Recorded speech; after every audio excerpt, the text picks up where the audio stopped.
Press the bell icon on the YouTube app and never miss another update. Dhule जिल्हा पत्रकार संघ अध्यक्षपदी सुनील पाटील यांची निवड संपन्न।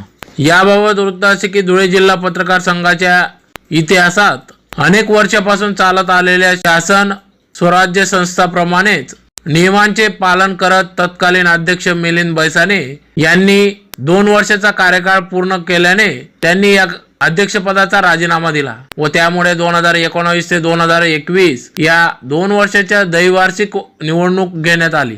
या निवडणुकीत निवडणूक निर्णय अधिकारी म्हणून दीपक पाटील यांची निवड करण्यात आली व त्यांनी सदर या कार्यकारिणीची निवड प्रक्रिया पार पाडली। सदर यावेळी सभेचा आढावा माजी अध्यक्ष रवींद्र इंगडे यांनी वाचून सादर केला, तर खर्चाचा आढावा खजिनदार कैलास गर्दे यांनी सादर केला। या कार्यक्रमाप्रसंगी सुरुवातीस तत्कालीन अध्यक्ष मिलिंद बैसाने यांनी आपले मनोगत व्यक्त केले, ज्यात पत्रकारांच्या प्रश्नांबाबत अनेक प्रश्नांवर त्यांनी मार्गदर्शन केले व सदर पत्रकारांच्या समस्या प्रश्नांबाबत नियमित कार्यतत्पर राहू असा विश्वास त्यांनी यावेळेस व्यक्त केला। धुळे जिल्हा पत्रकार संघाच्या निवड प्रक्रिये कार्यक्रमाप्रसंगी तत्कालीन अध्यक्ष मिलिंद बैसाने, माजी अध्यक्ष चंद्रशेखर आबा पाटील, माजी अध्यक्ष ओमप्रकाश भैया शर्मा, माजी अध्यक्ष रवींद्र इंगडे, माजी अध्यक्ष नूरखा पठाण, कैलास गर्दे आदी मान्यवर पदाधिकारी, पत्रकार बांधव या ठिकाणी उपस्थित होते। यावेळी या 2019 ते 2021 या द्वैवार्षिक कार्यकाळासाठी अध्यक्षपदी म्हणून नवनिर्वाचित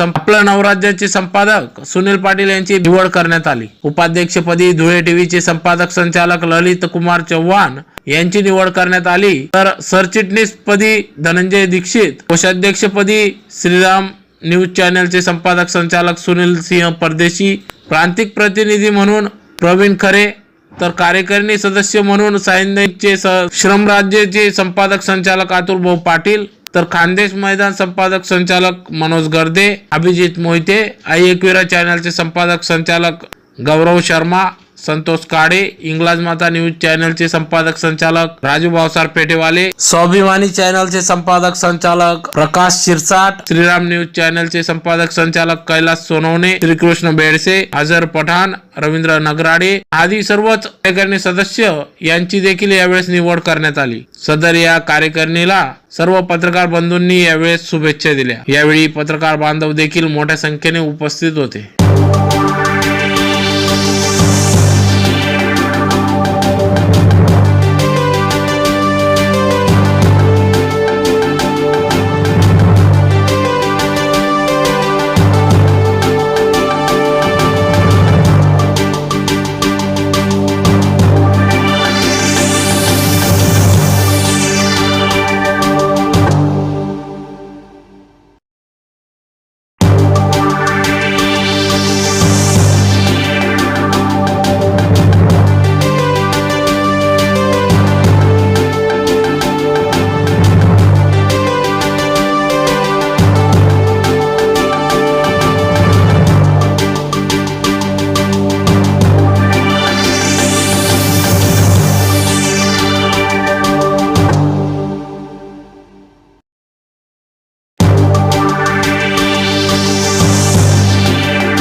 ह्या सगळ्या घडामोडींमध्ये ह्या पत्रकार संघाचे पहिले अध्यक्ष रवींद्रजी इंगळे नानासाहेब हे झाले, यांचंही मी इथे श्रद्धासुमनांनी स्वागत करतो. त्या तत्पूर्वी ओमभाई शर्मा यांचं देखील मी स्वागत करतो. ते देखील या अध्यक्षपदाची जबाबदारी त्यांनी देखील इथे चांगल्या यशस्वी त्यांनी पार पाडली. त्यानंतर आबासाहेब चंद्रशेखरजी पाटील यांनी देखील ह्या धुळे जिल्हा मराठी पत्रकार संघाच्या अध्यक्षपदावर विराजमान होऊन त्यांनी त्यांचा कार्यकाल चांगला व्यवस्थित पार पाडला. आणि जो कधी नव्हे तो जो इतिहास धुळे शहरामध्ये जसा घडला ह्यावेळेस आमदारकीच्या वेळेस, तसाच काहीसा इतिहास ह्या पत्रकार संघाला नोंदणीकृत झाल्यापासून तर आजपर्यंतच्या याच्यामध्ये घडामोडींमध्ये जो खऱ्या अर्थाने इतिहास मानला तो नूरभाई पठार आपण गेल्या मागच्या वेळेस आपण त्यांना अध्यक्ष म्हणून निवडून दिलं. आणि हे सगळं स्वातंत्र्य मिळत असताना, सगळ्यांच्या या सगळ्या घडामोडी आपल्या समोर असताना, गेल्या वेळची माझी अपेक्षा नसताना देखील इथे धुळे जिल्हा मराठी पत्रकार संघात माझा अध्यक्ष म्हणून तुम्ही मला स्वीकारलं. त्याचा कार्यकाल आता काही वेळातच संपणार आहे. पण मी बसलेल्या सगळ्या ज्येष्ठांना आणि आलेल्या सगळ्या लोकांना सांगतो की तिकडची परंपरा म्हटलं मला मी चालवायची का काय, एकच अध्यक्ष 10 वर्षापासून एक वर्ष अध्यक्ष म्हटलं, मला पण चार्ज सोडायचं नाही आधीतला. त्याचा म्हटलं ही लोकशाही आहे आणि लोकशाही पद्धतीमध्ये या अशाच प्रकारच्या ज्या काही घडामोडी असतील तर येणारा माणूस हा येणार आहे. त्याचा कार्यकाल संपल्यानंतर तो माणूस परत तो माजी अध्यक्ष होणार आहे आणि नवीन परत पूर्व इथे येणार आहे. या पत्रकार संघाला खरोखर इतिहास आहे. त्या इतिहासाच्या घडामोडींमध्ये आज कैलासवासी मनोहर भाऊ पाटील यांचं नाव मला घ्यावंसं वाटतं. त्यांनी देखील मुलासारखं सांभाळून अबकडे लिहिण्याची संधी आम्हाला त्यावेळेची उपलब्ध करून दिली. आपल्याला आपल्या एकमेकांच्या व्यथा ज्या असतील त्या मांडता येतात. पत्रकार परिषदेमध्ये सन्मानाने आपल्याला प्रश्न विचारता येतात. इथं कोणी सांगत नाही की बाबा हे प्रश्न विचारू का किंवा ते प्रश्न विचारू नका. अनेक वेळा असं होतं की याचं जे काही तारतम्य आहे ते तारतम्य आपल्याकडे बाळगलं जात नाही आणि कोणीतरी एकच जण प्रश्न विचारत राहतो. या गोष्टीचा काही जे काही पत्रकार घेणारी मंडळी असते त्यांना त्रास होतो. तो त्रास आपल्याकडून होणार नाही याची सुद्धा दखल आपण सातत्याने घेतली पाहिजे. आणि एखाद्या धर्माची पत्रकार परिषद असेल, एखाद्या पंथाची पत्रकार परिषद असेल, तिथं आपण काय प्रश्न विचारले पाहिजे, त्यांचा धर्म किंवा त्यांचा पंथ किंवा तिची काही जात असेल ती जात दुखावली जाऊ नये या प्रकारची काळजी आपण या सभागृहामध्ये सातत्याने घेतली पाहिजे. आणि ही आपली सगळ्यांची जबाबदारी आहे. पत्रकार जो आहे, आपण जो आहे, आपल्याला कुठली जात नाही, आपला कुठला धर्म नाही, आपला कुठला पंथ नाही. त्यामुळे इथं येणारा जो काही माणूस आहे तो पत्रकार परिषद त्याचे विचार मांडण्यासाठी, त्याचे विचार पोहोचवण्यासाठी इथं आपल्या सभागृहात येत असतो. आणि त्याचे विचार आपण त्याच्या भाषेमध्ये कसे पोहोचवता येतील आणि तो कुठे चुकत असेल तर तशा प्रकारचे जे काही प्रश्न असतील ते आपण विचारावेत. अशा प्रकारची एक चर्चा आमची सातत्याने होत असते. आणि याच्यात कोणाला थांबवण्याचा किंवा कोणाला आम्ही श्रेष्ठ आहोत, आम्ही सांगितले प्रश्न तुम्ही विचारले पाहिजे असं याच्यामध्ये कुठेही आविर्भाव नाहीये. तर हे नवीन पत्रकारांनी म्हणजे खरं म्हणजे लक्षात घेतलं पाहिजे. मिलिंद दादांनी एक खूप चांगला विषय मांडला की पत्रकार संघामध्ये जे काही चाललेलं आहे किंवा पत्रकारांचं जे काही चाललेलं आहे, अनेक लोकशाही मार्गाने वाटचाल करून 6वा अध्यक्ष निवडण्याची प्रक्रिया या सभेमध्ये सुरू होणार आहे. एकंदरीत गेल्या 12 वर्षामध्ये सगळ्या सभासदांनी, पत्रकारांनी आपल्या या पत्रकार संघाच्या याच्यावरून लक्षात येतं की विश्वास व्यक्त केलेला आहे. मध्ये चळवळ चालत असताना काही तडजोडी करावी लागत असतात, परंतु नेहमी मनात एक विचार सतत असायचा की जी पत्रकार कार्यरत आहेत, ज्यांची वृत्तपत्र आहेत, ज्यांची चॅनल्स आहेत, ज्यांची दैनिका आहेत, अशा लोकांनी या ठिकाणी येऊन जर या पत्रकार संघाचा खऱ्या अर्थाने कारभार केला तर तो खऱ्या अर्थाने लोकाभिमुख होऊ शकतो. आणि पत्रकारितेची एक उज्ज्वल परंपरा ही पुढे चालवण्याचा आपण प्रयत्न करतो. आणि तसा प्रयत्न दरवर्षी आमचा होत होता. थोड्या प्रमाणात यश येत होतं, पण ह्यावेळेस बऱ्यापैकी यश आपल्याला दिसून येत आहे. निवडणुकीच्या अहवालावरून आपल्या हे लक्षातच येईल. नूतन कार्यकारिणीला माझी विनंती असेल की आपण पूर्वीच्या ज्या परंपरा होत्या, जसं पत्रकारांचा विमा काढणे, पत्रकारांसाठी कार्यशाळा घेणे, पत्रकारांसाठी आपले दौरे सुरू करणे, असा कार्यक्रम जर त्यांनी या ठिकाणी योग्य पद्धतीने राबवला तर आपली परंपरा, उज्ज्वल परंपरा ही कायम पत्रकार संघाला राहील असं मला वाटतं. यानंतर मी जो महत्त्वाचा विषय आहे त्या विषयाकडे मी येतो. सन 2019-21 चे नूतन पदाधिकाऱ्यांची निवड करणे या बाबतीत आपण 1,41,900 रुपये जमा झाले व रद्दी विक्री 1,700 रुपये. निवडणूक अर्ज विक्री 4,100 अशी एकूण 1,47,700 रुपये जमा झाले.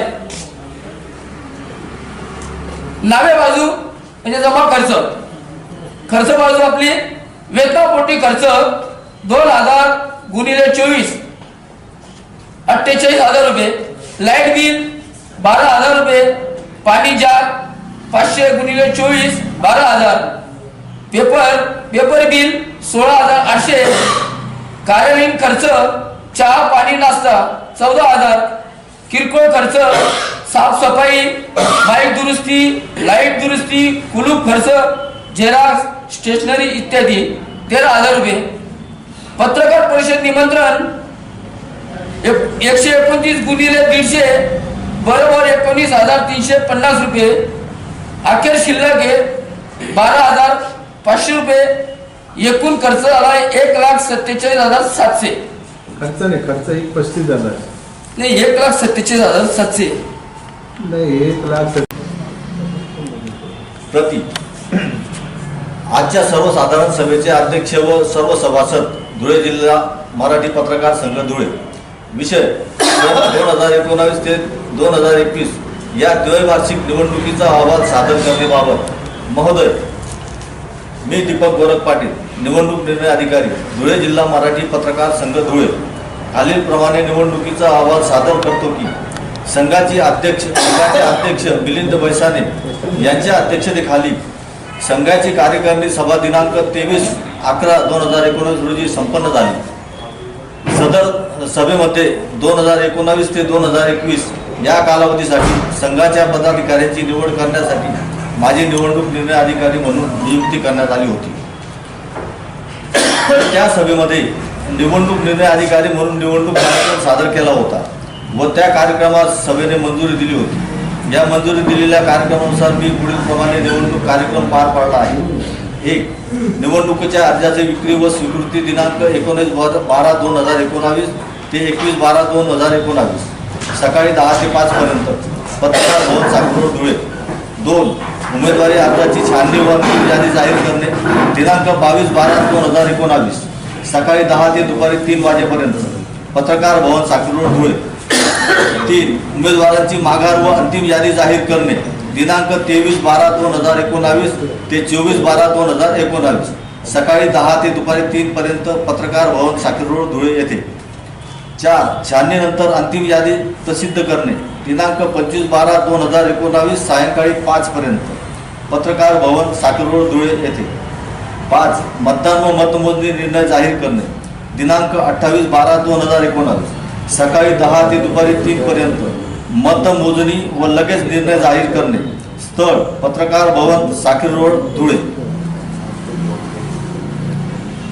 वरील कार्यक्रमानुसार उमेदवारी अर्जाची विक्री व अर्ज स्वीकृती या अर्जाची विक्री झाली होती आणि 16 उमेदवारी अर्ज माझ्याकडे सादर झाले होते. त्या अर्जाची योग्य प्रकारे छाननी करून माझे याकडे दाखल झालेल्या अर्जापैकी कोणताही अर्ज अवैध ठरला नाही. सर्व अर्ज वैध ठरले. अशा सर्व पदनिहाय उमेदवारांची यादी पत्रकार भवन साकरोड धुळे येथे प्रसिद्ध करून पत्रकार संघाच्या नोटीस बोर्डावर लावण्यात आली होती. छाननीनंतर वैध उमेदवारांची यादी दिनांक 24/12/2019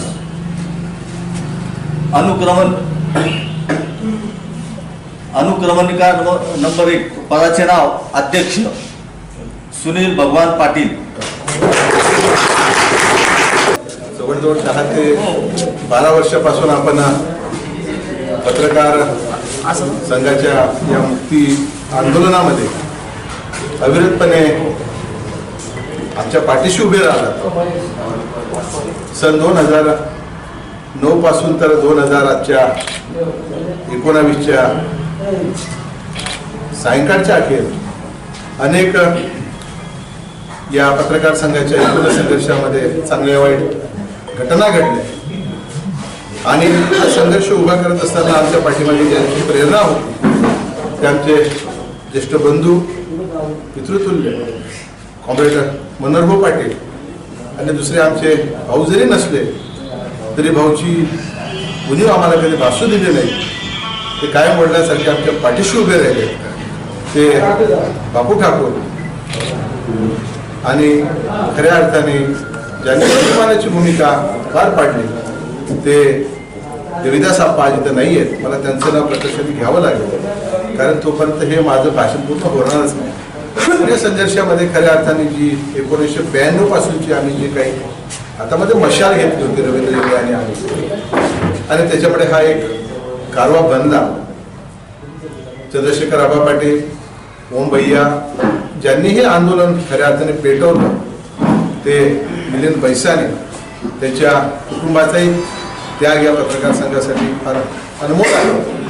त्या सगळ्या घटना घडत असताना कुठे कोणाला अन्याय होणार नाही आणि प्रवाहातल्या पत्रकाराला कुठे बाजूला एकांगी पडणार नाही याची काळजी घ्या असा वेळोवेळी आम्हाला उपदेश करणारे बापू आम्ही या ठिकाणी बापू खरं आपल्याला सांगू इच्छितो की गेल्या 15 वर्षाच्या कालखंडामध्ये आम्ही जेवढे आमच्या पद्धतीने प्रयत्न करता आले त्याची पराकाष्ठा केली आणि आज जी कार्यकारिणी आपल्या समोर देताना मला खरं आनंद होतो आहे का जी आपल्याला कार्यकारिणी अपेक्षित होती अशी मी देण्याचा प्रयत्न केलेला आहे. त्यातही काही उणीवा राहून गेल्या असतील तर त्या आपण पुढच्या कार्यकारिणीमध्ये निश्चित पुऱ्या करू आणि या 2 वर्षाच्या कालखंडामध्ये आपण माझ्या पाठीशी भक्कमपणे उभे राहाल अशी मी आशा बाळगतो. आणि माझं भाषण संपवण्यापूर्वी ज्यांनी माझ्याकडे पदभार दिला ते पत्रकार संघाचे मावळचे अध्यक्ष मी यांचा या ठिकाणी सत्कार करतो आणि सत्काराला उत्तर देत असताना ज्यांनी ज्ञानज्ञ व्यक्ती माझ्या पाठीशी उभे राहिले मी त्यांचे खरं आभारी मानतो. आणि पत्रकार संघाच्या कुठल्याही मुळात घटनेला कुठे पायबंद कोणी घालायचा प्रयत्न केला तर आपण आणून पाडू. पत्रकार संघाची गरिमा आणि अस्मिता जपण्याचं काम आपण सगळेच करू. माझ्यासोबत आज उपाध्यक्ष म्हणून ज्यांची खरंच निवड झाली मला खरं तर अभिमान वाटतो की माझ्या बरोबरीने खांद्याला खांदे लावून जे काम करणार आहेत ललितजी चव्हाण साहेब, सेक्रेटरी म्हणून धनंजय एकदम तरुण एक पत्रकार आहे पण एक चांगली भूमिका घेणारा पत्रकारांबद्दल तो माझ्यासोबत आहे. सुनील सिंग परदेशी साहेब माझ्यासोबत आहे आणि विभागीय वृत्तपत्रातून खऱ्या अर्थाने ज्यांनी फुलेशाह आंबेडकरांच्या चळवळीमध्ये ज्यांचं खऱ्या अर्थाने योगदान आहे ते प्रवीणजी खरेसाहेब पण माझ्यासोबत आहे. कार्यकारिणीमध्ये अतुल पाटील आहेत, मनोजजी आहेत, संतोष ताडे आहेत, नगराळेजी आहेत, राजू भावसारजी आहेत आणि सगळे तरुण आमच्या प्रकाशजी शिरसाट आहेत, श्रीकृष्ण बेडशे आहेत, आमचा नप्पी आहे, अझर आहे. ही सगळी मंडळी माझ्यासोबत आहे आणि मोहिते माझ्यासोबत आहेत. आम्ही सगळे मिळून पत्रकार संघाच्या एकोप्यासाठी प्रयत्न करू आणि पत्रकार संघाच्या एकूण कार्यकाळ करताना आम्ही कुठे डाग लागणार नाही याची काळजी घेऊ. मी माझी 2 शब्द Press the bell icon on the YouTube app and never miss another update.